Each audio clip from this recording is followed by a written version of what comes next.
محمد يا رب صل عليه وسلم اللهم صل على محمد يا رب صل عليه وسلم صلى الله ربنا على النور المبين أحمد المصطفى سيدي المرسلين وعلى آله وصحبه أجمعين والحمد لله رب العالمين رضيت بالله ربا وبالإسلام دينا وبمحمد نبيا ربي زدني علما وارزقني لرضا الله تعالى لهداية لرحمة الله تعالى لشفاعة رسول الله ببركاته هذا المعلم هذا الكتاب الفاتحة أعوذ بالله من الشيطان الرجيم بسم الله الرحمن الرحيم الحمد لله رب العالمين الرحمن الرحيم مالك يوم الدين إياك نعبد وإياك نستعين اهدنا الصراط المستقيم صراط الذين أنعمت عليهم غير المغضوب عليهم آمين. الحديث الخامس عن أم المؤمنين أم عبد الله عائشة رضي الله عنها قالت قال رسول الله صلى الله عليه وسلم من أحدث في أمرنا هذا ما ليس منه فهو رد رواه البخاري ومسلم وفي رواية لمسلم من عمل عملا ليس عليه أمرنا فهو رد. Diriwayatkan dari Ummul Mukminin Ummi Abdillah Aisyah radhiyallahu anha qalat qala Rasulullah sallallahu alaihi wasallam dawuh sapa Rasulullah sallallahu alaihi wasallam man ahdasa fi amrina hadza siapa orang yang membuat perkara baru anyar fi amrina hadza di dalam urusan agama ini ma laisa minhu fahuwa raddun dan perkara baru itu laisa minhu tidak ada minhu nah fahuwa raddun maka apa yang ditolak perkara tidak di-ACC. Terus diriwayatkan oleh Imam Muslim man amila amalan, kalau yang tadi ahdasa, kalau yang ini amalan laisa alaihi amruna fahuwa raddun, sama siapa-siapa yang mengamalkan atau mengerjakan sebuah amalan khususnya dalam urusan agama laisa alaihi tidak ada tuntunan amruna dari kami, dari Kanjeng Nabi, fahuwa raddun, maka itu tertolak, jadi ditolak. Sampean buat syariat baru misalkan, itu nggak boleh, karena sampean bangun subuh masih seger, nanggung kalau cuma dua rakaat, terus sama ustadznya 4 4 rakaat ditambahin gitu. Itu enggak boleh. Kul in kuntum tuhibbunallah fattabi'uni. Kalau sampean itu betul-betul cinta kepada Allah, maka ikuti kanjeng Nabi. Bukan kanjeng Dimas. Kanjeng Nabi. Jadi kalau kita ingin mendapat ridho Allah, kalau kita ibadahnya karena Allah, maka ikutilah kanjeng Nabi.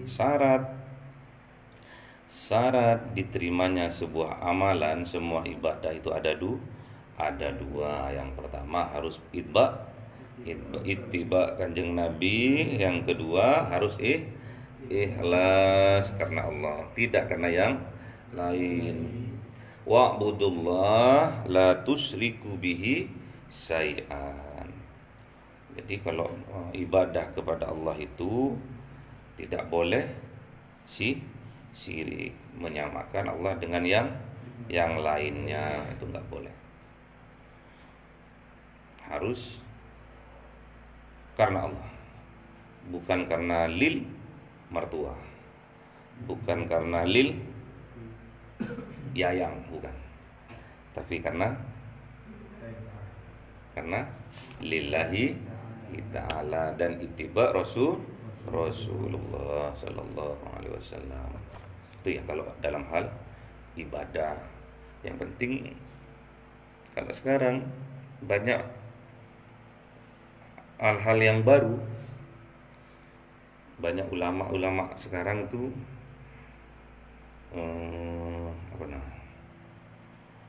mengkemas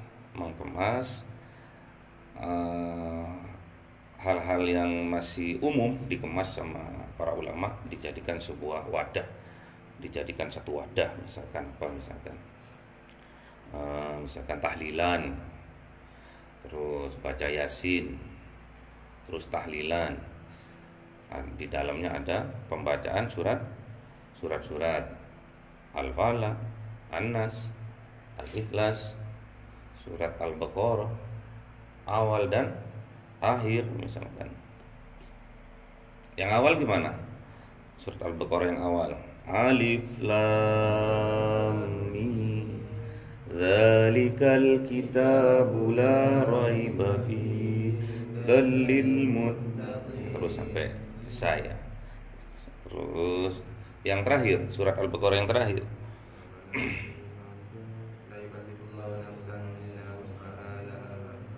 nah, betul. Hafal? Masa kita hafal? Enggak hafal. Dihafalkan, Mas. Yang penting amalan-amalan itu la tasyarru, katanya guru dulu ya. La tasyarru. Jadi tidak membuat syariat yang baru seperti tadi sholat subuh yang seharusnya 2 rakaat sampai tambah 4 rakaat, enggak boleh. Karena enggak ada ittiba dari kanjeng Nabi. Terus kan sholat duhur 4 rakaat karena sampai capek diringkas jadi 2 rakaat. Enggak masalah kalau qashar ya. Jamaah qashar. Enggak masalah. Yang bisa diqashar apa aja? Sholat apa aja yang bisa diqashar? Masa yang bisa diqashar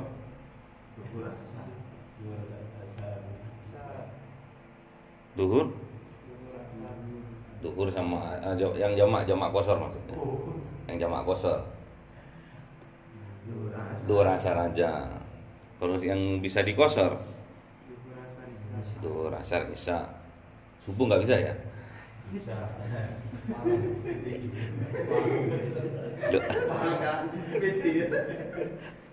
Jadi subuh itu bisa jadi 4 rakaat subuh itu. Suha namanya, subuh sama duha. Berarti sampean kesiangan berarti. Usolli. Jadi sholat suha. subuh dan duha. Jadi digabung jadi 4, nggak boleh ya. Fardu sama sunnah digabung. Apa-apa yang tidak dicontohkan, yang tidak ada di zamannya Kanjeng Nabi, itu dikatakan bid'ah kalau sekarang. Kalau sekarang tuh bid'ah. Apa sih bid'ah itu? Al bid'atu fi'lu ma lam yu'had fi asri Rasulillahi sallallahu alaihi wasallam. Jadi bid'ah itu sebuah ajaran atau amalan atau ibadah yang tidak dicontohkan pada zamannya Kanjeng Nabi. Itu namanya bid'ah. Tapi Kanjeng Nabi kadang menyampaikan secara umum, walaupun nggak ada yang dicontohkan, misalkan tahlilan, nggak ada yang Kanjeng Nabi itu tahlilan dulu tuh. Terus kalau di Jawa tuh selamatan, kendurenan itu nggak ono. Ada tak kendurenan zamannya Kanjeng Nabi? Nggak ono. Bahasa Jawa. Kendurenan, apalagi hitanan, tingkepan, nggak ada itu orang Jawa. Cari sampean kamus bahasa Arab nggak ada di situ. Di zamannya Kanjeng Nabi itu nggak ada. Tapi kalau secara umum ada. Contohnya Allah juga memerintahkan misalkan suruh zikir sebanyak-banyaknya, suruh istighfar sebanyak-banyaknya. Kalau pingin timbangan amalannya besok di hari kiamat tuh sangat berat, ringan, kelakuannya ringan tapi timbangannya berat, suruh perbanyak baca tasbih misalkan. Itu diringkas sama alim ulama, dikemas sedemikian rupa, dikasih judul namanya tahlilan. Bu, kalau nanya tahlilan, ada tahlilin enggak? Banyak tahlilan. Tahlilan kan cuma la ilaha illallah, banyak. Enggak. Ada seseorang datang ke rumah saya, dia baru ngaji singkat dulu, apa namanya itu? Bukan, ngaji singkat dulu, 2 hari 3 hari itu apa? Pesantren kilat dulu.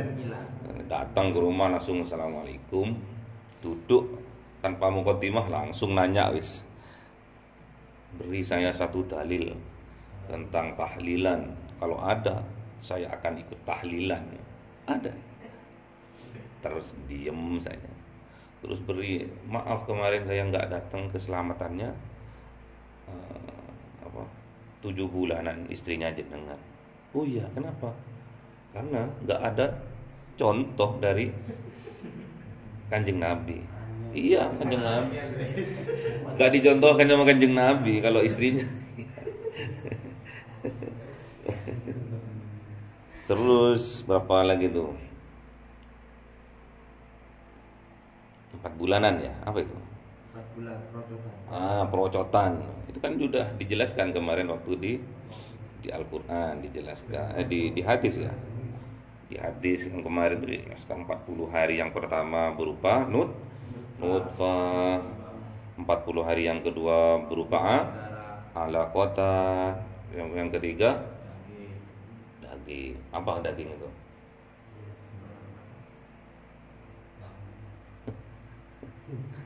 Daging apa ya? Lama kalau dagingnya. Daging yang kental. Jadi ulama itu punya ijtihad untuk mengemas sebuah amalan itu biar enggak monoton. Akhirnya jadilah amalan rutinan yang kita baca, misalkan yang kita ikuti setiap malam Jumat, tahlilan. Itu enggak ada di zaman Rasulullah, enggak ada tahlilan misalkan. Saya diceramahi gitu, enggak ada ini, enggak ada. Tapi tatkala menjelek-jelekkan guru, menjelek-jelekkan para kiai, baru saya berbicara. Kalau melatih orang yang baru ngaji itu dengerin aja, dengerin tak, sambil ditelok.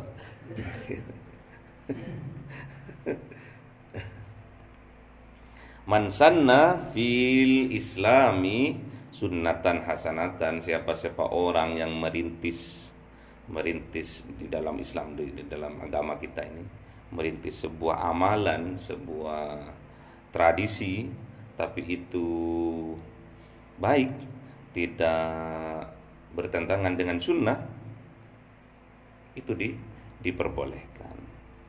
Boleh. Misalkan Yasin, Kanjeng Nabi dulu nyuruhnya suruh baca Yasin, umum, nyuruhnya secara umum. Tapi pada zaman sekarang dikemas sama kiai, sama ulama, dikemas setiap malam Jumat, terus dilanjutkan tahlilan, gitu. Dikemas.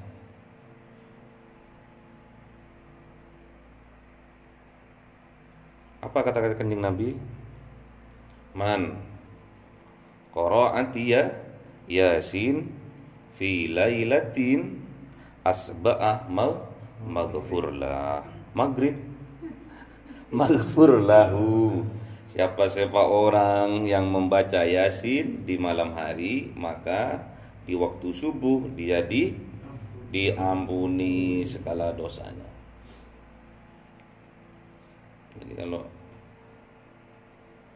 nggak ada di zamannya Kanjeng Nabi itu, memang nggak ada dikhususkan setiap malam Jumat, gitu, nggak ada. Tapi kan magnetnya beda ya, magnetnya beda. Para sahabat dengan Kanjeng Nabi, wah, kelet pol. Sampean sama ustadznya, gimana mau kelet? Sampean kerjanya di sana, ustadznya kerjanya di sini, ya nggak kelet. Kalau zamannya Kanjeng Nabi ngumpul dagang, ayo dagang yuk, dagang, jadi tahu semua. Dan Yasin itu tergantung yang membacanya.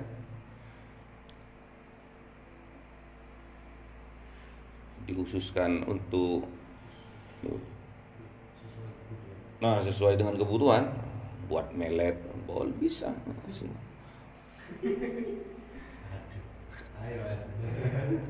Buat misalkan orang yang awalnya dengki, benci, terus kita doakan barokahnya surat Yasin. Kita khususkan semoga orang yang pemarah, pendengki itu dikasih petunjuk oleh Allah melalui Yasin, tak masalah. Itu ikhtiar saja. Boleh Fatihah, boleh dikhususkan setiap habis sholat, dikhususkan khususon sepo ukti, semoga dibukakan pintu hatinya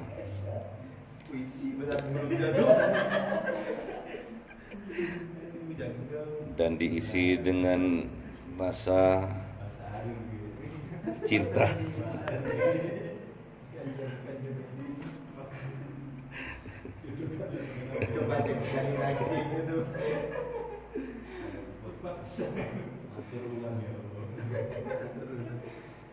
Terus selamatan, misalkan di zamannya Kanjeng Nabi itu nggak ada selamatan, ngasih makan, sedekah itu namanya. Kanjeng Nabi nyuruh kita untuk bersedekah. Allah juga memerintahkan di dalam Al-Quran untuk bersedekah. Terus dikemas sama kiai, sama ulama, jadilah selamatan, tasyakuran. Itu namanya bentuk dari sedekah. Pernah Kanjeng Nabi itu ditanya sama sahabat itu, ayyul islami khair, katanya. Apa sih, ajaran apa sih yang di dalam Islam tuh yang banyak pahalanya, yang banyak kebaikannya? Tut imut to'am, jadi memberi makan orang lain. Makanya sampai tak ajari, habis subuh masih makan, beli pecel, nggak usah nguring-nguring pecel. Loh, bapak ini nyuruh toh, gak diganti uangku nah. diganti, cuma saya lupa kadang. Diingatkan, namanya manusia itu minal khoto'un Nisyan, pelupa, tempatnya lupa dan salah. Tempatnya salah dan lupa. Diingetin, Pak, uang pecelnya tadi, Pak. Oh iya, berapa? Ya, 70. Kasih 70. Kadang tak potong 20.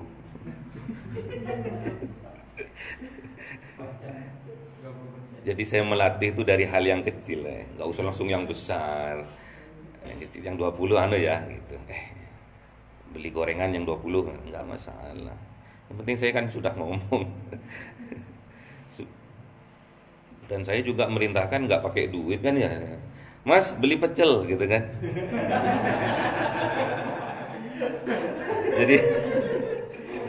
Jadi salah sampean minta ke saya.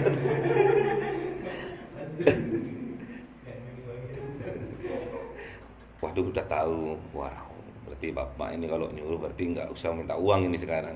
Wis tak galang sumbangannya nggak boleh juga. Jangan. Ya kalau temennya lagi ada, kalau nggak ada, us pede aja. Allah itu maha agung Allah itu. Jadi sampai harus gagah gitu kan. Allah itu ya Qahar, ya Jabbar, harus gagah. Sampai juga harus gagah. Terus Imam Syafi'i membagi bid'ah itu ada dua, al bid'atu bid'atani katanya. Jadi bid'ah itu sama Imam Syafi'i itu dibagi dua. Yang pertama mahmudah, bid'ah terpuji atau bid'ah hasanah katanya orang sekarang. Yang kedua madmumah, yang tercela. Apa sih mahmudah itu? Fama apa mahmudah dan fama wasaqa sunnata fahuwa mahmudah. Maka barang-barang ibadah atau perbuatan yang selaras dengan sunnah, tidak menabrak sunnah, itu namanya bid'ah mahmudah. Sebaliknya bid'ah mazmumah yaitu wama khalafaha, maksudnya yang nabrak, yang tidak sama dengan sunnah, tidak sejajar dengan sunnah, itu namanya bid'ah mazmumah. Bukan apa tadi? Bukan mutmain. Mahmudah, bukan mahmudah. Ingat sama mahmudah terus. Mas Randy itu ingat sama mantan dia itu. Mahmudah. Oh iya, Mama Muda.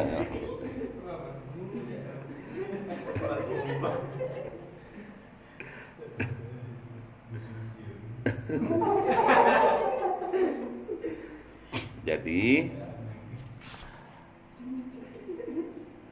man amila amalan laisa alaihi amruna fahuwa raddun. Jadi sebuah amalan, sebuah ibadah yang tidak ada tuntunan dari Kanjeng Nabi itu tertolak. Walaupun sampai ikhlas, tertolak sampean.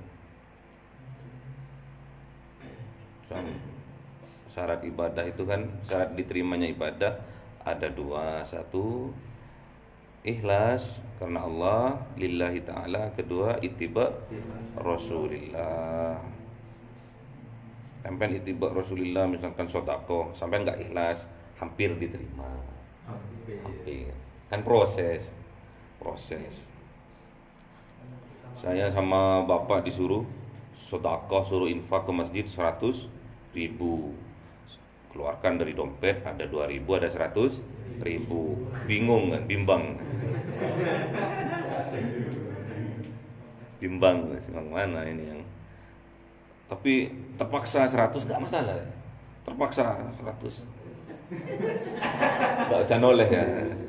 Yang penting pas lubangnya. Nanti gak di lubangnya terus diambil lagi. Yang penting kan niatnya, innamal a'malu bin niyah, repot sampean.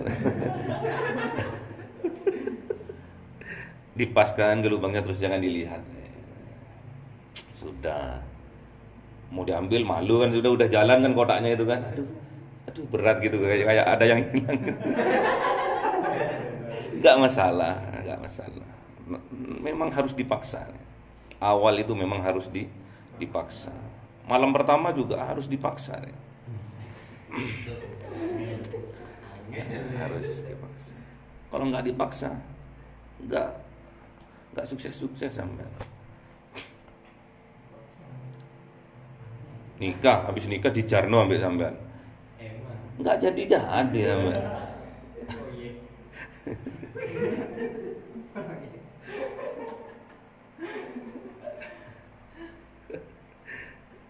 Paham ya? Jadi kalau ada sebuah tradisi yang penting itu tidak menabrak sunnah, itu termasuk mahmudah, bukan madmumah ya. Tapi kalau itu bertentangan dengan sunnah Nabi, itu madmumah. Dalilnya tadi apa itu? Man sanna fil Islam sunnatan hasanatan. Man sanna fil Islam sunnatan hasanatan, itu sampai pegang. Jadi kalau ada seseorang jaluk dalil enggak masalah. Man sanna fil Islam sunnatan hasanatan, enggak masalah, merintis dapat pahala sampai. Misalkan sedekah gaya baru, misalkan sedekah pakai kuota. Iya kan ada kan. Kemarin waktu zakat itu kan pakai ini. Kebanyakan yang apa itu? Misalkan harga berasnya berapa kemarin tuh? 25 ya. Berapa? Ya 25 lah kalau dia tuh. Sampai ngirim pulsa 25, enggak masalah. Dapat pahala itu. Kalau muslim yang buat programnya. Kalau kafir ya tetap nggak dapat, sia-sia. Sampai coba gaya baru apa gitu loh ya. Buat gaya baru seperti renang, gaya kodok, gaya batu. Gaya batu tahu ya? Ya enggak lagi. Cemplung sudah. Tolong.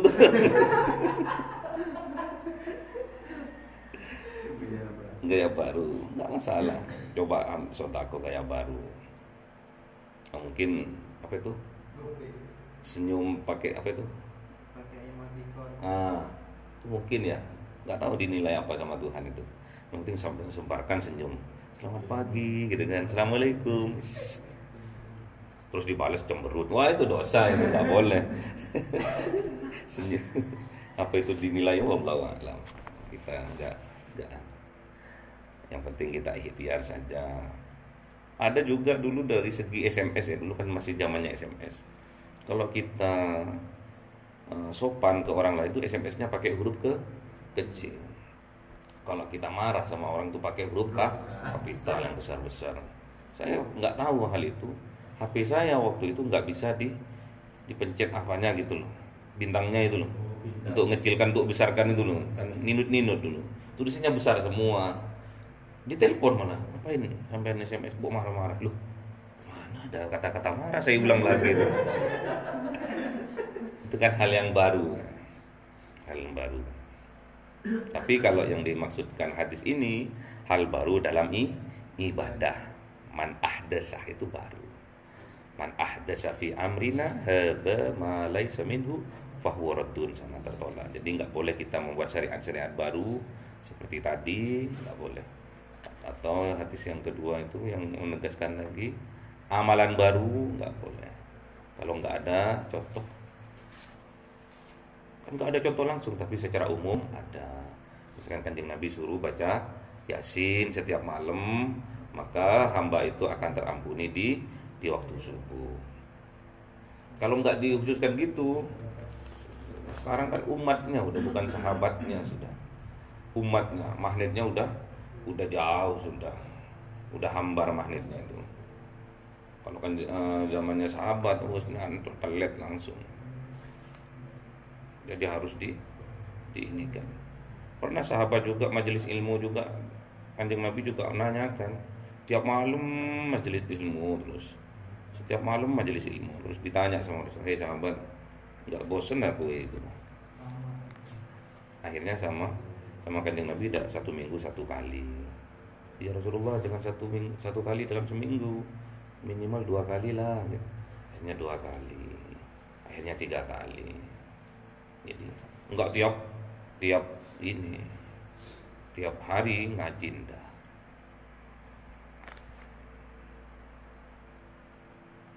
Contohnya juga masalah apa itu? Al-Qur'an itu kan. Zamannya Kanjeng Nabi dibacakan langsung hafal. Kita diulang-ulang sampai 100 kali belum tentu hafal kita. Makanya jangan itiba langsung Kanjeng Nabi. Sahabatnya aja kita nggak nutut. Sahabatnya aja kita nggak. Sahabat dibacakan 1 kali hafal langsung. Aku tadi malam aku barusan dapat wahyu misalkan. Ini ya diingat ya. Ditulis kalau ada pelepah kurma. Kalau pas lagi nggak ada dihafal sama sahabat.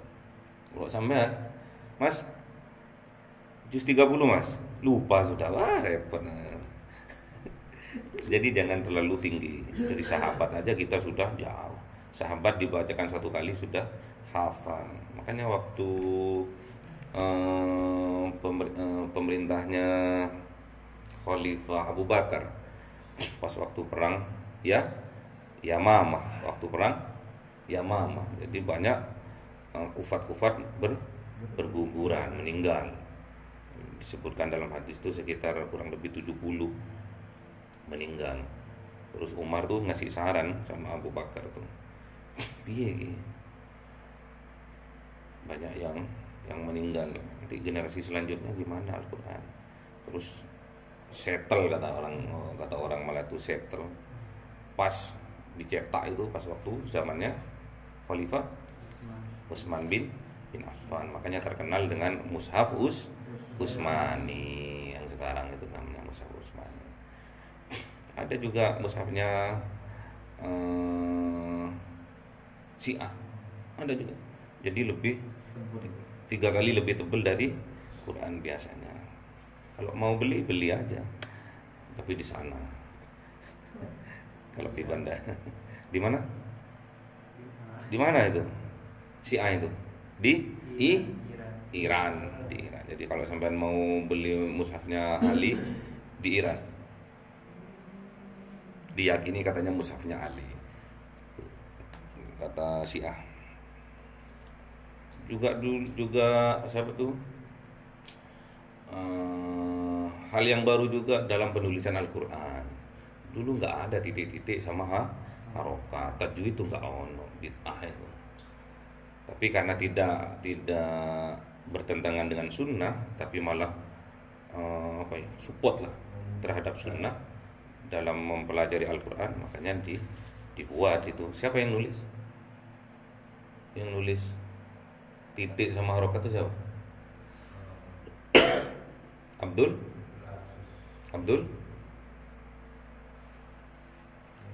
Aswad bin apa? Ya pokoknya Aswad lah, saya ingatnya hitam tok is. Itu yang ngasih harokat, nun titiknya 1, titik-titik loh. Kalau nggak dikasih titik-titik, nggak dikasih harokat, fathah, kasroh, bingung. Sekarang aja sudah jelas ada titik-titiknya, ada harokatnya, masih ngajinya masih plodak. Apalagi nggak ada, repot. Iya, Bismillahirrahmanirrahim itu nggak ada baknya, itu nggak ada, kasrohnya nggak ada, mau dibaca apa, gundulan nggak gitu. Itu bid'ah hasanah, termasuk bid'ah mahmudah yang terpuji. Jadi kita akhirnya bisa kenal Islam itu secara menyeluruh, secara perfect. Makanya udhulu fis silmi kafah. Jadi masuklah dalam Islam secara kafah, lahir batin. Jadi nggak ada keraguan di dalam hati tentang sebuah amalan apa, nggak ada raguan.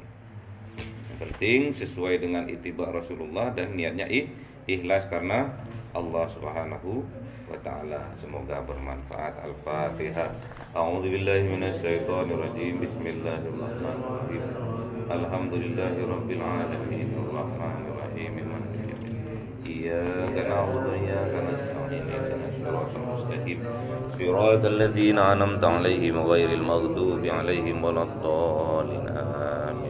Subhanakallahumma wa bihamdika ilaha illa Subhanakallahumma wa bihamdika asyhadu an la ilaha illa astaghfiruka. Subhanakallahumma wa bihamdika asyhadu an la ilaha illa astaghfiruka. Assalamualaikum warahmatullahi wabarakatuh.